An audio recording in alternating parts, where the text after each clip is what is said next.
बिस्मिल्लाहिर्रहमानिर्रहीम। अस्सलाम वालेकुम। नाजरीन, अगर आपने रमजानुल मुबारक में कुरान पाक मुकम्मल कर लिया है लेकिन यह दो काम नहीं किए तो शायद आपने वो रोशनी और बरकत नहीं समेटी जो अल्लाह ने उस लम्हे के लिए मुकर्रर कर रखी थी। रमजानुल मुबारक में जब आप कुरान पाक मुकम्मल कर ले तो खत्म कुरान पर यह दो काम आप जरूर करें। हमें यह दो काम जरूर करने चाहिए। यह वो काम है जो हदीस पाक से साबित है। नबी करीम सल्लल्लाहु अलैहि वसल्लम इस तरीके से खत्म कुरान करते थे और आपके असहाब अपने खत्म कुरान पर यह काम जरूर करते थे। बहुत सारे लोग ऐसे हैं जो नहीं जानते कि खत्म कुरान का सही तरीका क्या है। कुरान पाक मुकम्मल होने पर हमें क्या करना चाहिए। नाजरीन, रमजानुल मुबारक का बाबरकत महीना चल रहा है और इस माह मुकद्दस में कुरान की तिलावत का खास एहतमाम किया जाता है।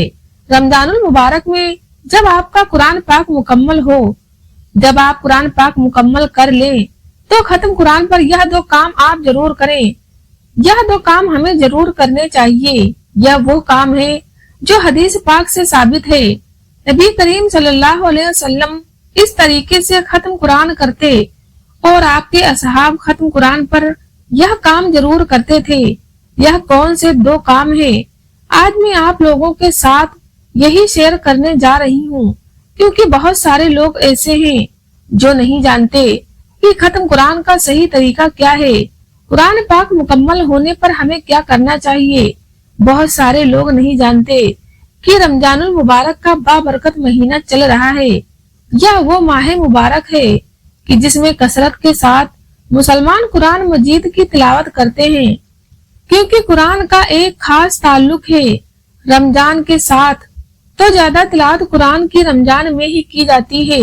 वो लोग भी कुरान मजीद खत्म कर लेते हैं जो पूरा साल खत्म कुरान नहीं कर पाते, लेकिन रमजान में कोई एक खत्म करता है, कोई दो करता है। जब आपका कुरान पाक मुकम्मल हो तो कुरान पाक मुकम्मल होने पर आपने यह दो काम जरूर करने हैं। वह कौन से दो काम हैं? सबसे पहली बात कि जब आप खत्म कुरान करें तो खत्म कुरान का सही तरीका क्या है। सबसे पहले तो यह जान लीजिए, बहुत से लोग क्या करते हैं कि जब वो कुरान पाक की आखिरी सूरत नाच पढ़ लेते हैं तो सदक अल्लाह अल अजीम कहकर कुरान बंद कर देते हैं। यह तरीका खत्म कुरान का नहीं है। खत्म कुरान का सही तरीका क्या है। रसूल अल्लाह सल्लल्लाहु अलैहि वसल्लम किस तरीके से खत्म कुरान फरमाते थे।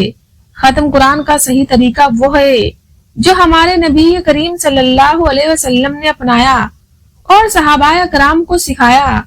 आका करीम अलैहिस्सलातु वस्सलाम जब कुरान पाक खत्म फरमाते तो दोबारा उसका आगाज करते हुए खत्म फरमाते। और इसी तरह एक रिवायत में है, अब्दुल्लाह बिन उमर रज़ियल्लाहु अन्हुमा से रिवायत है कि उन्होंने अर्ज किया, अल्लाह के रसूल, मैं कुरान कितने दिन में खत्म करूं? फरमाया, 1 महीने में। कहा, मैं इससे ज्यादा की कुदरत रखता हूँ। अबू मूसा यानी मोहम्मद बिन मुसन्ना इस बात को बार बार दोहराते रहे। आप इसे कम करते गए, यहाँ तक कि आपने फरमाया, इसे 7 दिन में खत्म किया करो। कहा, मैं इससे ज्यादा की ताकत रखता हूँ। फरमाया, वो कुरान नहीं समझता जो इसे 3 दिन से कम में पढ़े। सबसे पहली बात तो यह है कि खत्म कुरान करने के लिए आप कुरान पाक तेजी के साथ ना पढ़ें। ठहर ठहर कर कुरान मजीद की तिलावत करनी चाहिए। कुरान मजीद की आखिरी सूरत मुकम्मल कर ले तो उसे आखिरी आयत ना बनाए, यानी यह आखिरी ना बनाओ, बल्कि अल्हम्दुलिल्लाह रब्बिल आलमीन यानी सूरत फातिहा से दोबारा आगाज करें और कुरान को शुरू करो, क्योंकि इस तरह कुरान के शुरू और आखिर को जोड़ा जाता है। यानी खत्म कुरान का सही तरीका यह है कि जैसे ही आप सूरत नास आपने मुकम्मल की, आपने पढ़ लिया, तो अब आप यहाँ पर तिलावत को खत्म ना करें, बल्कि दोबारा सूरतुल फातिहा की तरफ लौटें। सूरतुल फातिहा की तिलावत करें, मुकम्मल सूरत फातिहा, उसके बाद सूरत बकरा की पहली 5 आयत व उलाइका हुमुल मुफलिहून, यहाँ तक आपको तिलावत करनी है। सबसे पहला काम तो यह करना है कि खत्म कुरान का सही तरीका क्या है। सूरत नास आपने पढ़ ली, اس کے بعد سورۃ الفاتحہ کی طرف لوٹے، سورۃ فاتحہ کی تلاوت کریں اور سورۃ بقرہ کی پہلی 5 آیات تلاوت کریں۔ اب اس کے بعد دوسرا کام آپ کو جو کرنا ہے وہ ہے ختم قرآن پر دعا۔ ایک تو دعا وہ جو قرآن پاک مکمل ہونے پر آخر میں لکھی ہوتی ہے وہ آپ پڑھیں۔ اس کے بعد آپ کی جو مادری زبان ہے، جس زبان میں بھی آپ بات کرتے ہیں، اس زبان میں اللہ سے دعا ضرور کرنی چاہیے، کیونکہ یہ قبولیت کی گھڑی ہوتی ہے۔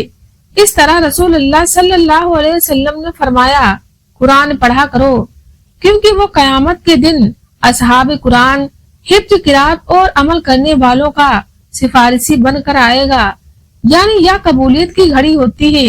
ایک حدیث کے مطابق جو شخص رات میں قرآن ختم کرتا ہے، رسول اللہ صلی اللہ علیہ وسلم نے فرمایا، جو شخص قرآن مجید کو ماہر طور پر پڑھتا ہے وہ ان نہایت عزت دار اور اللہ کے فرما بردار فرشتوں کے ساتھ ہوگا جو قرآن لکھتے ہیں۔ اور جو انسان قرآن مجید پڑھتا ہے اور ہکلاتا ہے، یعنی رک رک کر پڑھتا ہے اور اس کے لیے یہ مشکل ہوتا ہے، تو اس کے لیے 2 گنا ثواب ہے۔ تو ختم قرآن پر دعا کا ضرور اہتمام کرنا چاہیے۔ دعا کیسے کریں؟ ہاتھ اٹھائیں، آپ اپنی فیملی ممبر کو جمع کر لیں، جو بھی بچے، بوڑھے، جوان گھر میں جو بھی ہیں ان کو جمع کریں اور ہاتھ اٹھا کر دعا کریں، اللہ سے مانگیں۔ سب سے پہلے درود پاک پڑھ لیں، اس کے بعد سورۃ الفاتحہ پڑھ لیں، پھر عربی دعائیں جو آپ کو یاد ہے وہ پڑھ لیں۔ اس کے بعد اللہ کی بارگاہ میں دعا کریں، اے اللہ، جو تو نے توفیق عطا فرمائی، تیری توفیق سے میں نے قرآن مجید مکمل کیا ہے۔ اے اللہ، اگر پڑھنے میں کوئی غلطی ہو تو میرے مالک اپنی رحمت کے صدقے معاف فرما، اور اس پر جو تو نے مجھے ثواب عطا فرمایا ہے، میں نے نبی کریم صلی اللہ علیہ وسلم کی بارگاہ میں تحفہ پیش کرتی ہوں یا کرتا ہوں، اور پھر پوری امت مرحومہ کے لیے اصال ثواب کریں اور اپنے مرحومین کو اس وقت ضرور یاد رکھیں۔ مرحومین کو اصال ثواب کریں، اور جو بھی آپ کی دعائیں ہیں، جو بھی آپ دعا کرنا چاہتے ہیں، کوئی بھی آپ کا مسئلہ ہے، کوئی بھی پرابلم ہے، اس وقت اللہ کی بارگاہ میں ہاتھ اٹھا کر دعا کریں، کیونکہ یہ وقت قبولیت کی گھڑی ہوتی ہے، یہ وقت مقبولیت کا ہوتا ہے۔ اس وقت میں آپ جو دعا کریں گے اللہ آپ کی دعا کو قبول فرمائیں گے۔ تو دعا کا ضرور اہتمام کرنا چاہیے ہوتا ہے کہ جیسے قرآن پاک مکمل ہوا، پرچی پر لکھ کر امام صاحب کے پاس بھیج دیں گے، یہ ختم قرآن ہو گیا، جی اس کو بخش دیں۔ قرآن بخشنے کا کیا طریقہ ہے؟ بہت سارے لوگ یہ سمجھتے ہیں کہ بخشنا ضروری ہے، بخشنا ضروری نہیں۔ بہت سے لوگ یہ سمجھتے ہیں کہ جب تک بخشیں گے نہیں ہمیں ثواب نہیں ملے گا۔ بھائی، جب آپ قرآن مجید کا کوئی حرف تلاوت کرتے ہیں، اس پر جو نیکیاں ہیں وہ آپ کے نام اعمال میں لکھ دی جاتی ہیں۔ قرآن بخشنا کوئی ضروری عمل نہیں ہے۔ ہاں، اپنی مرحومین کو اصال ثواب کرنا چاہتے ہیں تو یہ ایک الگ بات ہے۔ تو 2 کام آپ نے جو کرنے ہیں، ایک تو ختم قرآن کا صحیح طریقہ کیا ہے یا میں نے آپ کو بتا دیا، اور دوسرا جیسے ہی آپ نے قرآن پاک مکمل کرنا ہے تو دعا کا ضرور اہتمام کرنا ہے۔ یہ قبولیت کی گھڑی ہوتی ہے، اس وقت دعائیں قبول کی جاتی ہیں۔ رسول اللہ صلی اللہ علیہ وسلم نے فرمایا، جس نے قرآن کا ایک حرف پڑھا اسے اس کے بدلے 1 نیکی ملے گی، اور 1 نیکی 10 گنا بڑھا دی جائے گی۔ میں یہ نہیں کہتی کہ الف لام میم ایک حرف ہے، بلکہ الف ایک حرف ہے، لام ایک حرف ہے اور میم ایک حرف ہے۔ تو اس موقع پر بہتر یہی ہے کہ ایک دعا کرنے والے کو منتخب کر لیا جائے جو کہ دعا کرتا جائے، اور لوگ اس کی دعاؤں پر آمین کہتے جائیں، کیونکہ جو بھی جماعت دعا کے لیے اس طرح جمع ہو کہ ان میں سے کوئی دعا کرائے اور باقی آمین کہنے والے ہوں، تو اللہ پاک ان کی دعاؤں کو لازمی قبول فرماتے ہیں۔